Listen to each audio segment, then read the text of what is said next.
Hi, my name is Geoffrey Favaloro, and I'm here today to talk to you a little bit about losing weight and how to feel great about ourselves. I know about losing weight because I've been overweight quite a bit in my life, and I've struggled with my weight because I just love eating sweets. I love eating desserts, cakes, ice cream, you name it. I was brought up with a lot of sweets and desserts, and it's just a natural way for me to feel good when I'm feeling down, when I'm feeling stressed, when I'm feeling bored. It's just to get into, I'll just have something else to eat. I come home, I'll have a snack.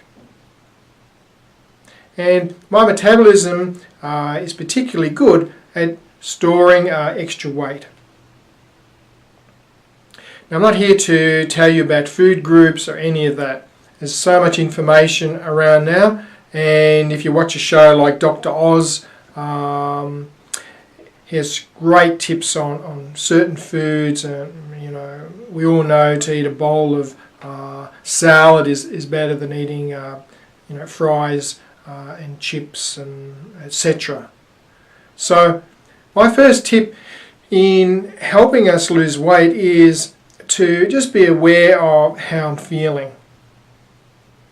And that's easier than it sounds, because often I'm running on a bit of denial. I'm not quite in touch with my feelings, and I notice then that it comes out in my eating. Recently I was at a party and I was feeling a bit nervous. There's people there I didn't know, and someone put this great bowl of potato crisps in front of me, and I was just eating one, two, and after a while I thought, wow, I'm eating half the bowl here. And the host said, oh, you're probably just feeling nervous. And I was. And I hadn't really got in touch with that nervousness, that little bit of anxiety, so I was eating a lot. So what really helps, it's a fantastic tip, is to work on getting in touch with how I feel. And all through our life, we're having to deal with situations where stress is involved, and we get stressed, anxious, sad, all those emotions which can rule our life if we allow them. So the thing is to get really clear on how I'm feeling. And the second tip is to start to express my feelings. For some of us, this is a challenge, to appropriately express my feelings. That might mean saying no to people, might mean being assertive, might mean doing some things differently, might mean, if I'm stressed out, to be playful, be a little bit naughty, be a little bit crazy, let my hair down. It might mean being okay with being angry and expressing that, releasing resentments, letting people know how I feel and how things have affected me, or channeling that energy into something which gives me some great results. When I notice myself I'm feeling powerless, helpless in life, I'm a victim, things aren't going my way, no matter how subtle, sometimes I'll reach for food as a way of sort of fueling myself. So I've got to really work hard on how am I feeling today, and what can I do about those feelings. So my third tip then is to calm myself down and work on ways to get in touch with how I feel, and work with ways to lessen my stress.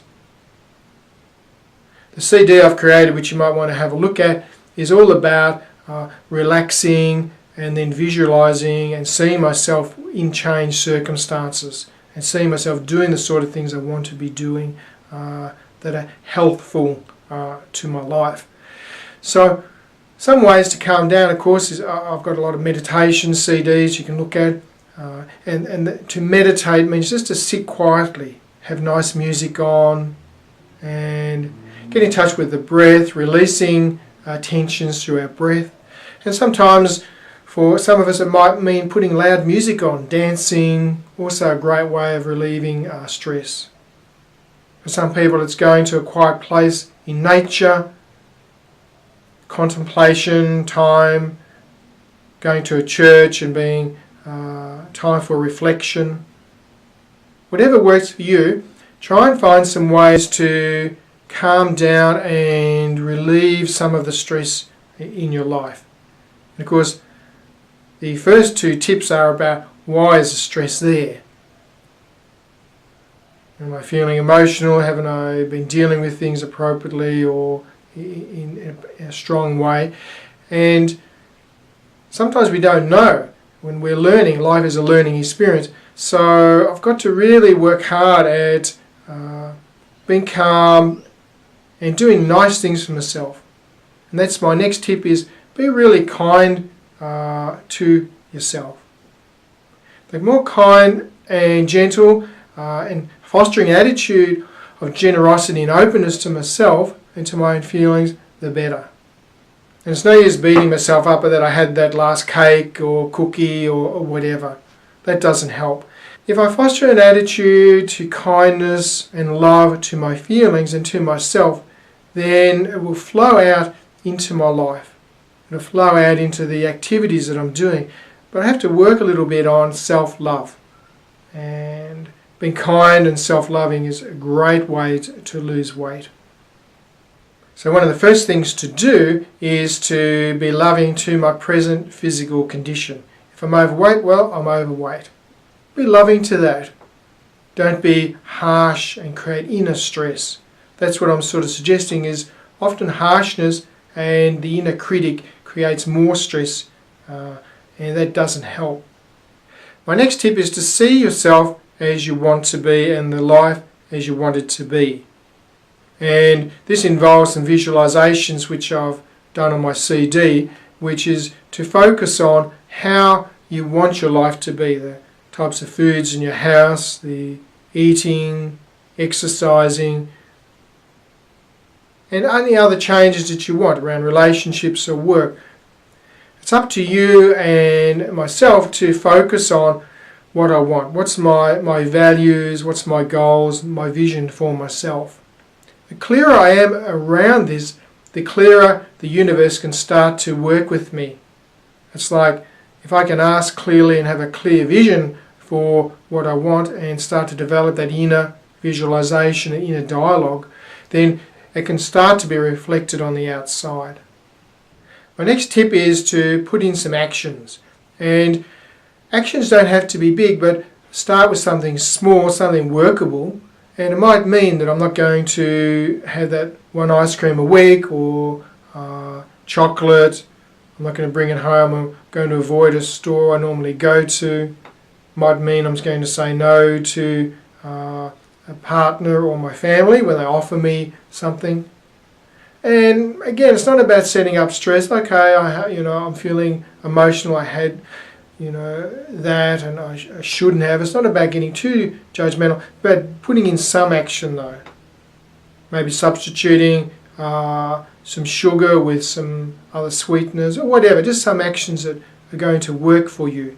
Might mean instead of going up the escalator, I'm going to go up the stairs, park my car further away. All these, when I'm going out, all these are tips for ways to get more exercise and to reduce that food intake, because our culture is very much built around making things easier, and that's of course why we're putting on the weight. We're not burning it up. And two aspects then to the tips I'm offering. One is to be practical. You have to be focused on the food and the exercise, and my approach is to focus very much on your feelings, being aware of your feelings when we're reaching for excess food and how we use food. And these patterns, because they're unconscious, are very hard to overcome. And so it's very important to be very kind to ourselves and give ourselves time to develop new patterns. It can take quite a while to develop a new pattern, but it starts with one small action a day. One small start is one small step on a journey. And like an alcoholic who craves alcohol, I might always look at certain foods and think, wow, I feel like that today.